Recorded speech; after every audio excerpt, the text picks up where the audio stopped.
Ok, du coup, moi je vous embarque avec moi pendant quelques minutes pour vous parler un petit peu de ma profession. Donc j'ai créé un studio qui s'appelle Main pleine de doigts et nous sommes des créateurs d'émotions papier.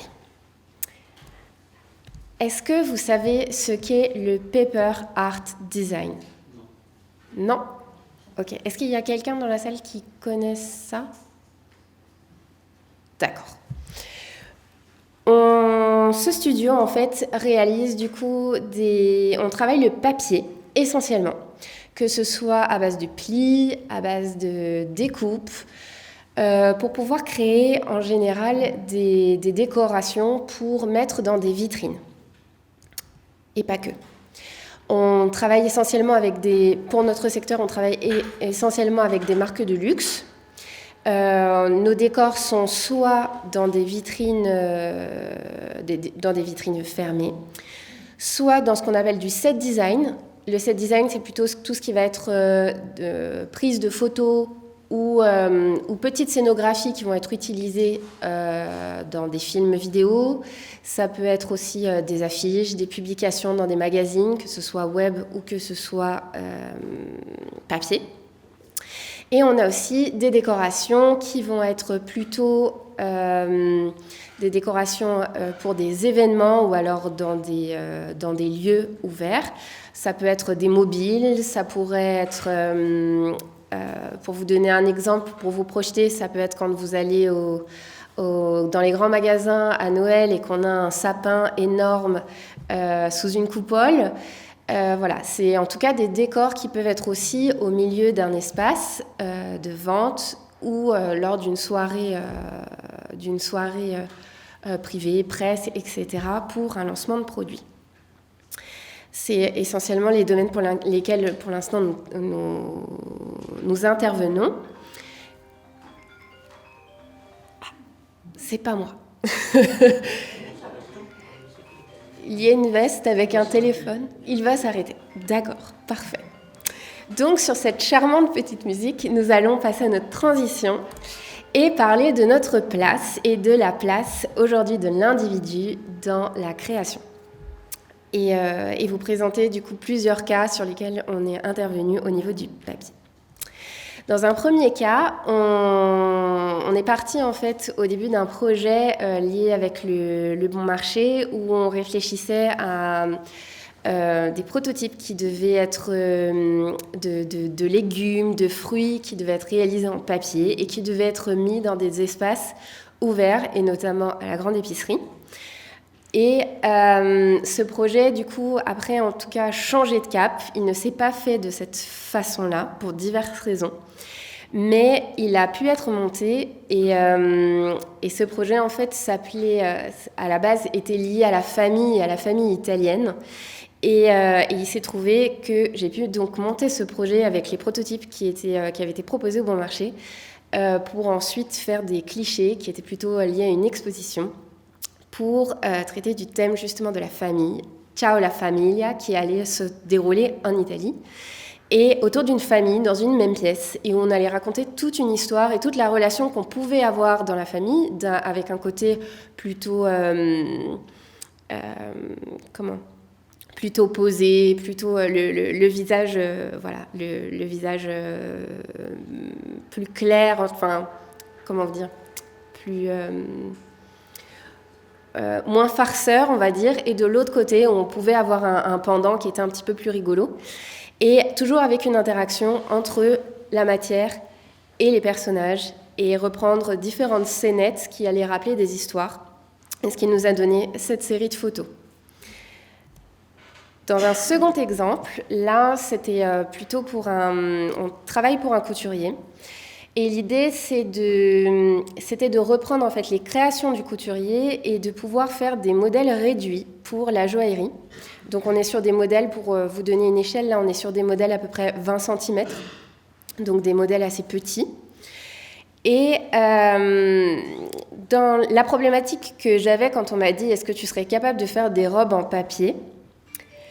C'était de se dire, ok, mais comment va se comporter la matière? Comment est-ce que je vais réussir à retrouver un côté bouffant alors que j'utilise du papier qui, lui, est plutôt en général rigide, pour retrouver ce côté de mouvement.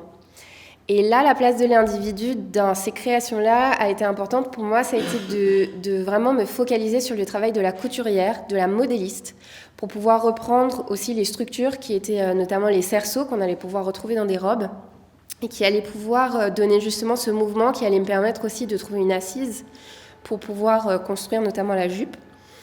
Et ensuite de pouvoir la présenter donc sur le petit Stockman, c'est le petit mannequin qui est en dessous.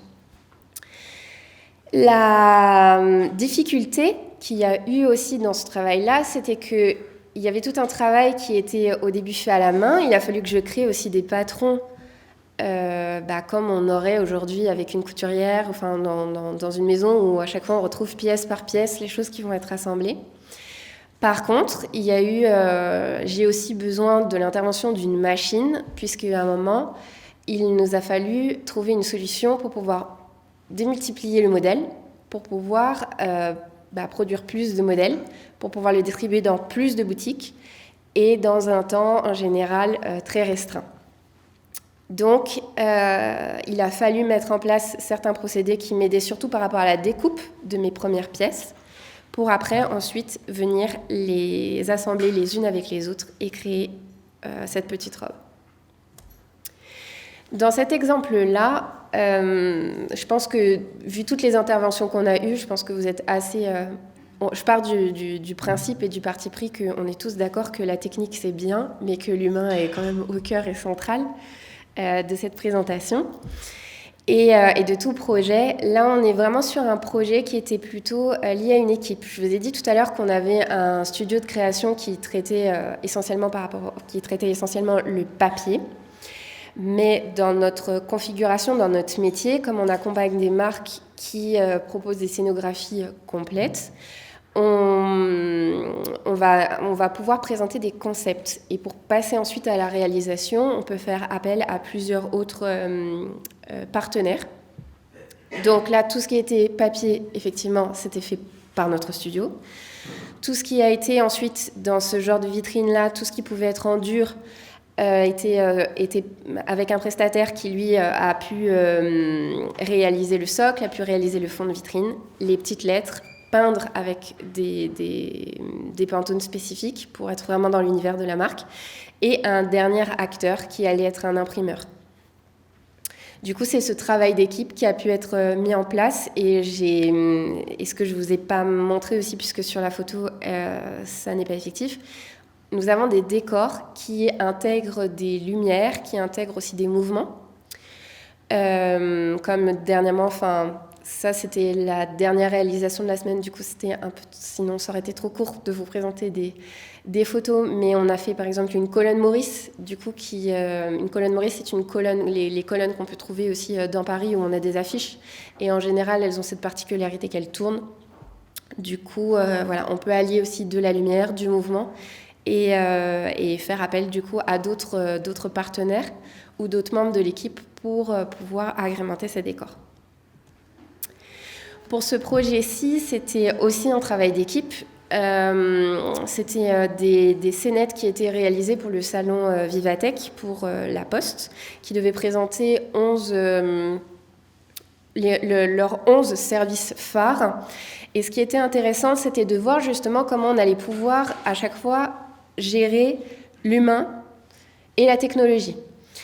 Et pour ce projet-là, ce qui était intéressant, c'est que il y avait tout un travail de réalité augmentée qui a été réalisé.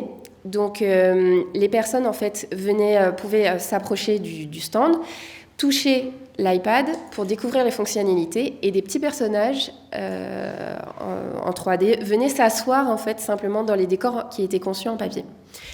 Après, l'interaction qu'il y a avec les gens, c'était aussi de se dire... Il y a un moment où on se demandait s'ils cherchaient à découvrir vraiment le service, ou si à un moment, quand ils commençaient à mettre des doigts, puisqu'ils se rendaient bien compte que dès qu'ils passaient derrière l'écran, il y avait une partie qui était en 3D et puis l'autre qui était vide, puisqu'on allait retrouver notre décor en papier, ils venaient aussi pour avoir des interactions avec le décor. Et ça, c'était assez drôle, puisque... il venait faire parler le personnage, il venait avoir une interaction avec, et ça pouvait créer des situations assez cocasses. Je voulais aussi vous présenter ce projet-là, parce que ça a été une performance qui était proposée sur 3 jours. On était dans un espace franco-japonais, et l'idée, c'était de sensibiliser les gens à qu'est-ce que le hanami. Je ne sais pas si vous savez ce qu'est le hanami, cette fête-là. Non, pas trop. Du coup, c'est une fête qui est célébrée au Japon où, au printemps, les fleurs de cerisier, les arbres de cerisier se mettent en fleurs et du coup, on retrouve toutes ces belles sakuras. Et c'est un moment vraiment convivial puisque les gens vont venir souvent en famille, vont pouvoir s'installer sous les arbres, passer des moments où ils vont pouvoir discuter, vont pouvoir... on parle aussi de la contemplation du beau. Voilà, ils vont pouvoir se reposer. Tout à l'heure, on parlait il y aurait pu avoir ces jeunes femmes qui seraient avec un livre en train de lire. Voilà, cette vie-là. Et nous, pour ce projet-là, ce qui a été avancé, ça a été de réaliser à peu près 1 millier de sakuras, de les mettre à disposition sur 3 jours, pour permettre en fait aux gens de venir et avec simplement des petites boulettes comment ça s'appelle ? De pâte à fixe. Ils prenaient leurs fleurs de sakura et en fait dans un espace qui était à la base clos, ils imaginaient, ils se projetaient et ils ont construit leurs arbres avec les branches et tout ça était symbolisé du coup avec ces petites fleurs pour nous faire naître en fait ces arbres. Et pendant tout ce temps, ce qui était vraiment intéressant, c'est qu'il y avait des gens qui étaient japonais qui venaient nous expliquer justement l'intérêt de cette fête. Il y avait une pâtissière japonaise qui nous faisait découvrir des spécialités culinaires de son pays. Et il y avait beaucoup de gens qui venaient en famille, soit participer à la construction du décor, soit simplement s'arrêter. Il y en a qui se sont même installés par terre, qui sont restés à manger une pâtisserie et en contemplant finalement ces arbres-là. Et du coup, on se retrouvait dans l'idée d'origine qui était cette contemplation du beau. Avant de se quitter, je voulais juste vous laisser une petite citation que je trouvais vraiment inspirante d'Alice Sebold qui dit que si l'on vous donne du papier avec des lignes, écrivez du côté où il n'y en a pas. Que ce soit simplement pour vous amener à libérer votre créativité, à rentrer en contact avec d'autres humains, parce que effectivement la machine c'est bien, mais l'humain c'est mieux. Et pour finir, je vous laisse mes coordonnées en vous spécifiant du coup que si un jour vous avez une question à me poser, vous avez mon email. Mon nom c'est Laurie Boileau, mon mail c'est laurie@mp2d.com. Vous avez mon numéro. Si vous souhaitez nous visiter dans l'atelier dans le 20e, vous êtes les bienvenus. Vous pourrez découvrir les petites machines ou les outils qui peuvent nous aider de temps en temps. Vous pourrez surtout découvrir les créatrices qui sont derrière et qui montent ces décors-là. Si vous voulez nous suivre sur Instagram, vous avez l'arrobase et vous avez le site internet pour finir le tout. Voilà, je vous souhaite une bonne soirée.